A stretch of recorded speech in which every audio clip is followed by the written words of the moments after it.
Hello friends, Pandian show serial next எபிசோட்னா review பார்க்கலாமாங்க.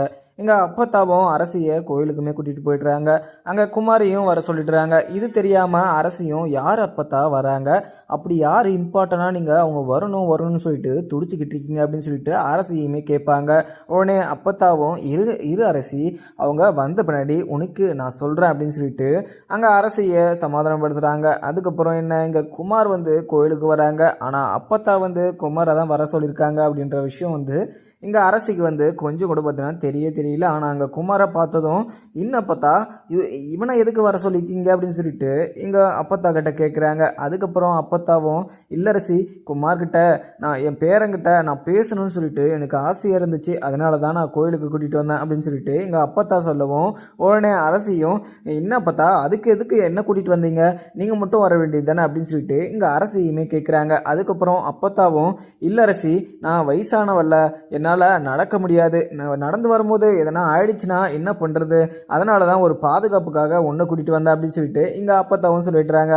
வாடா டே குமார் அப்படின்னு சொல்லிட்டு எங்கள் அப்பத்தா கூப்பிடுறாங்க. உடனே இங்கே குமாரும் அரசியை பார்த்ததும் ரொம்பவே ஷாக்கிங்கோடு நின்றுக்கிட்டு இருக்காங்க. உடனே கிட்ட சொல்லுங்க பார்த்தா என்ன விஷயம் அப்படின்னு சொல்லிட்டு அங்கே குமாருமே கேட்குறாங்க. உடனே இங்கே அப்பத்தாவும் என்னடா குமார் எப்படி இருக்க, வீட்டில் இருக்கவங்களாம் எப்படி இருக்காங்க, உங்கள் அம்மாலாம் அப்படின்னு சொல்லிட்டு இங்கே அப்பத்தாவுமே விசாரிக்கிறாங்க. உடனே இங்கே குமாரும் இல்லை பார்த்தா எல்லாருமே நல்லா இருக்காங்க, நீ நல்லா இருக்கல்ல அதுவே போதும், ஏன்னா அந்த வீட்டில் எல்லாருமே ரொம்பவே சந்தோஷமாக தான் இருக்காங்க, அங்கே வீட்டில் எந்த ஒரு பிரச்சனையுமே இல்லை அப்படின்னு சொல்லிட்டு இங்கே குமாரும் சொல்லிட்டுறாங்க. உடனே இங்கே அப்பத்தாவும் என்னடா குமார், என்னோட 2 அருமையான பிள்ளைங்க என்ன பண்ணிக்கிட்டு இருக்காங்க, என்னை பற்றி என்ன சொல்கிறாங்க அப்படின்னு சொல்லிட்டு இங்கே அப்பத்தாவும் குமார்கிட்ட கேட்குறாங்க. அதுக்கப்புறம் குமாரும் ஒன்றும் இல்லை அப்பத்தா, உங்களை பற்றி எதுவுமே அவங்க பேசுகிறதில்ல, நீங்கள் அந்த வீட்டை விட்டு போனதுலேருந்து உங்கள் பேச்சே அங்கே யாருமே பேசுகிறதில்ல, எங்கள் அம்மாவும் சித்தியும் 2 பேரும் சேர்ந்துக்கிட்டு தான் உங்களை பற்றி பேசிக்கிட்டு இருப்பாங்க அப்படின்னு சொல்லிட்டு குமாரும் சொல்லிட்டுறாங்க. அதுக்கப்புறம் இங்கே ஒரு பூசாரியை நான் மீட் பண்ணி பேசிட்டு வரணும்,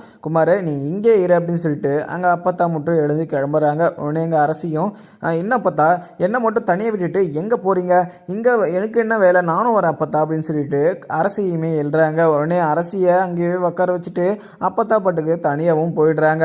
அதுக்கப்புறம் இங்கே குமாரும் அரசிக்கிட்ட உட்காந்து என்ன அரசி, என் கூட உட்காந்துட்டு இருந்தா உனக்கு ரொம்பவே பயமாக இருக்கா, அப்படி என்ன நான் கொள்ளக்காரனா, உன்னை எதனா பண்ணிட்டு போயிடுவேனா, ஏன்னா நானே உங்ககிட்ட மன்னிப்பு கேட்கணும் அப்படின்னு சொல்லிட்டு நானே துடிச்சிக்கிட்டு இருக்கேன், நான் போய் உன்னை எதனா பண்ணுவேனா, என்ன அரசி என் கூட உட்காரத்துக்கு இவ்வளோ பயப்படுற, என் வீட்டில் இவ்வளோ நாள் இருந்திருப்ப, நான் ஏதோ தெரியாத தனமாக புத்திக்கிட்டு போய் உன்னை குடும்பப்படுத்திட்டேன், அந்த ஒரு விஷயத்த நினச்சிக்கிட்டு நீ என் மேலே கோபமாக இருக்கிறது நியாயமே இல்லை அப்படின்னு சொல்லிட்டு இங்கே குமாருமே சொல்கிறாங்க.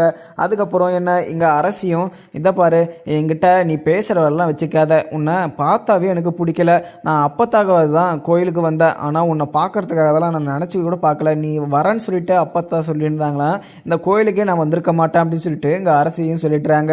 உடனே குமாரும் இல்லை அரசி, நான் செஞ்சது எல்லாமே தப்பு தான், நான் உனக்காக தான் எல்லா விஷயத்தையுமே நீ கஷ்டப்படணும் அப்படின்னு சொல்லிட்டு நான் ஏதோ தெரியாமல் முட்டாள்தனமாக உன்னை நல்லா கஷ்டப்படுத்திட்டேன், உங்கள் வீட்டில் இருக்கவங்க எல்லாருமே நான் கஷ்டப்படுத்திட்டேன், அதுக்காக நீ என்னை மன்னிக்கணும் அரசி அப்படின்னு சொல்லிட்டு இங்கே குமாருமே சொல்கிறாங்க.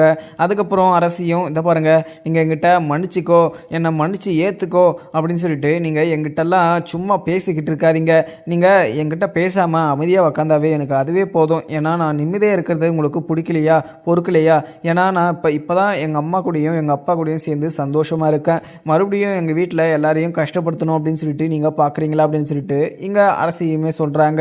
அதுக்கப்புறம் குமாரும் அது இல்லை அரசி, நான் உங்களுக்கெல்லாம் செஞ்சது மிகப்பெரிய துரோகம் தான், ஆனால் உங்களுக்கு நிறைய கஷ்டத்தை கொடுத்துருக்கேன், நான் இல்லைன்னா சொல்லலை, ஆனால் நீ எனக்கு ஒரு மன்னிப்பு கொடுக்க மாட்டியா, ஏன்னா எல்லாருமே மன்னிக்கிறதுல தானே ஒரு இது மனசாட்சி இருக்குது, ஏன்னா நான் தப்பு பண்ணது உண்மைதான், எல்லாமே ரியலைஸ் பண்ணிட்டேன், அதே மாதிரி அந்த தப்புக்கெல்லாம் நான் பரிகாரமும் தொடக்கிக்கிட்டு இருக்கேன், ஏன்னா நான் பண்ணது மிகப்பெரிய தப்பு அப்படின்னு சொல்லிட்டு எனக்கே புரிஞ்சிருச்சு, ஏன்னா நான் கூடிய சீக்கிரம் நான் உன்னோட தான் சேரணும், அதே மாதிரி நான் கட்டிக்கிட்டா உன்னை தான் கட்டிக்குவேன் அப்படின்னு சொல்லிட்டு இங்கே ஃப்ளோவில் இங்கே அரசிக்கிட்ட குமாரும் இது மாதிரி ஒரு விஷயத்த சொல்லிடுறாரு. இதை கேட்டதும் இங்கே அரசிக்கு பயங்கர கோவம். உடனே அங்கே அரசியை மீறி கையெடுத்து கன்னத்திலே பல்லார்னு ஒரு அறை விட்டுடுறாங்க. உடனே இங்க குமாரும் ரொம்பவே அதிர்ச்சியாகவும், "என்ன அரிசி? என்ன போய் அடிச்சிட்ட? நீ அடி அரிசி, அதெல்லாம் ஒரு பிரச்சனை இல்லை. ஆனால் என்னை மன்னிச்சிட்ட மட்டும் ஒரு வார்த்தை மட்டும் சொல்ல அரிசி. ஏன்னா உனக்கு அடிக்கிற உரிமை எல்லாமே இருக்குது. ஏன்னா நான் பண்ணது மிகப்பெரிய தப்பு தான். நீ என்னை அடித்து நீயே கூட கொன்று, ஏன்னா அதுக்கு கூட கவலைப்பட மாட்டேன். ஏன்னா நீ என்னை மன்னிச்சிட்ட அப்படின்னு சொல்லிட்டு ஒரு வார்த்தை சொன்னா எனக்கு அதுவே போதும். ஏன்னா எனக்கு நீ அப்படி மன்னிச்சிட்டேன்னு ஒரு வார்த்தை சொன்னா என் மனசு கொஞ்சம் ஆறுதலாகவும் இருக்கும். ஏன்னா உங்களுக்கு பண்ண குற்ற உணர்ச்சியில் என்னால் வீட்டில் ஒரு நாள் இருக்க முடியல. அந்த ஒரு விஷயம் என் மனசை போட்டு குத்தி கிழிச்சிக்கிட்டு இருக்கு அப்படின்னு சொல்லிட்டு இங்கே குமாருமே அரசிக்கிட்ட மறுபடியுமே பேசுகிறாங்க.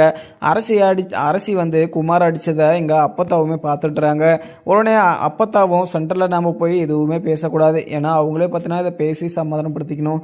குமார் வந்து அரசியை கல்யாணம் பண்ணிக்கிட்டானா இங்கே அரசியும் நல்லா இருப்பா, குமாரும் சந்தோஷமாக இருப்பான். ஏன்னா குமாருக்கும் வேற ஒரு பொண்ணு பார்த்தாலுமே குமார் வந்து அந்த பொண்ணை கட்டிக்க மாட்டான் அப்படின்னு சொல்லிட்டு விடாப்படியே இருக்கான். அதே மாதிரி கூடி சீக்கிரம் நம்ம 2 பேரையுமே சேர்த்து வச்சிடணும் அப்படின்னு சொல்லிட்டு எங்கள் அப்பத்தாவும் மனசுக்குள்ளே நினச்சிக்கிட்டு அந்த பூசாரிக்கிட்ட பேசிக்கிட்டு இருக்காங்க.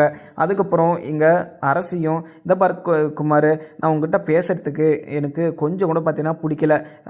அதுக்கு மிச்சம் அப்பத்தா கூட தான் நான் வந்தேன். அதே மாதிரி நீங்கள் எங்கிட்ட எதுவுமே பேசாதீங்க. அதே மாதிரி உங்களால் நான் கஷ்டப்பட்டது இதுவே போதும். ஏன்னா இதுக்கு மேலேயுமே உங்களை நம்பி நான் வந்து வீண் போக விரும்பலை அப்படின்னு சொல்லிட்டு இங்கே அரசியும் சொல்லிடுறாங்க. அதுக்கப்புறம் என்ன எங்கள் குமாரும், இல்லை அரசி, நான் உங்கள் காலில் கூட விழுந்துக்கிறேன், என்னை மன்னிச்சுக்கோ அரசி, நீ அப்பத்தா கூட வரேன்னு சொல்லிட்டு எனக்குமே தெரியாது. ஆனால் இப்போ பார்த்து தான் எனக்கே தெரியும் நீங்கள் அப்பத்தா கூட சேர்ந்து கோயிலுக்கு வந்திருக்குன்னு சொல்லிட்டு. ஆனால் இதை விட்டால் எனக்கு வேறு சமயம் கிடைக்காது. உங்ககிட்ட மன்னிப்பு வழியில் போகும்போது கேட்டால் உங்கள் அண்ணனுங்கள்லாம் பார்த்துடுறாங்க. இப்போ உங்ககிட்ட நான் மன்னிப்பு கேட்டே ஆகணும் அப்படின்னு சொல்லிட்டு இங்கே குமார் வந்து அரசுக்கிட்ட கேட்டுக்கிட்டு இருக்காங்க. உடனே இங்கே சரவணனும் கோயிலுக்கு போயிட்டு வரலாம், ஏன்னா அஞ்சலி வந்து கால் பண்ணியிருப்பாங்க. உடனே அஞ்சலி கால் பண்ணாங்க அப்படின்னு சொல்லிட்டு அந்த கோயிலுக்குமே வராங்க. வந்ததும் இங்கே உள்ளே வந்துக்கிட்டு இருக்காங்க. அதுக்கப்புறம் அரசியும் இங்கே சரவணனை பார்த்துடுறாங்க. ஆனால் சரவணன் வந்து இங்கே அரசியை பார்க்காம உள்ளேயுமே நுழையிறாங்க. உடனே அப்பத்தாவை பார்த்ததும் இங்கே வேற யாருன்னா வந்திருக்காங்களா அப்படின்னு சொல்லிட்டு அங்கே தடைக்கு பார்க்குறாங்க. உடனே இங்கே குமாரும் அரசியும் உக்காந்துக்கிட்டு இருக்கிறத பார்த்ததும் இங்கே சரவணனுக்கு பயங்கர கோவம். உடனே கோவத்தில் அங்கே அரசிக்கிட்ட வந்து நிற்கிறாங்க.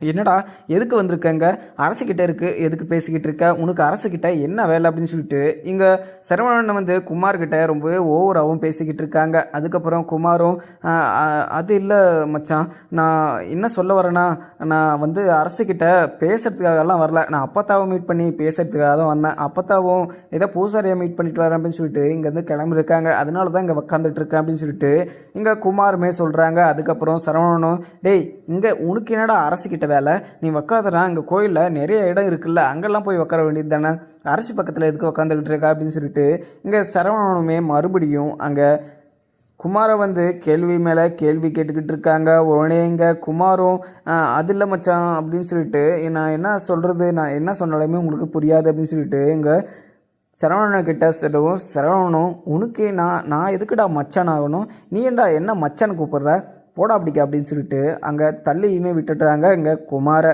உடனே இங்கே இதை பார்த்ததும் அரசிக்கு ரொம்பவே பதட்டமாக இருக்குது. அண்ணா விட்டுருங்கண்ணே, அவன் என்கிட்ட எதுவுமே பேசலைண்ணே, அவன் அமைதியாக தான் உட்காந்துட்டு இருந்தான், அப்போத்தான் இங்கே போயிருக்காங்க, அப்போத்தான் வந்ததும் நான் கிளம்பிடுறேண்ணே அப்படின்னு சொல்லிட்டு இங்கே அரசியையும் சொல்லிட்டுறாங்க. அதுக்கப்புறம் பார்க்கலாமாங்க. வீடியோ பிடிச்சிருந்தா லைக் பண்ணுங்கள். தேங்க்யூ.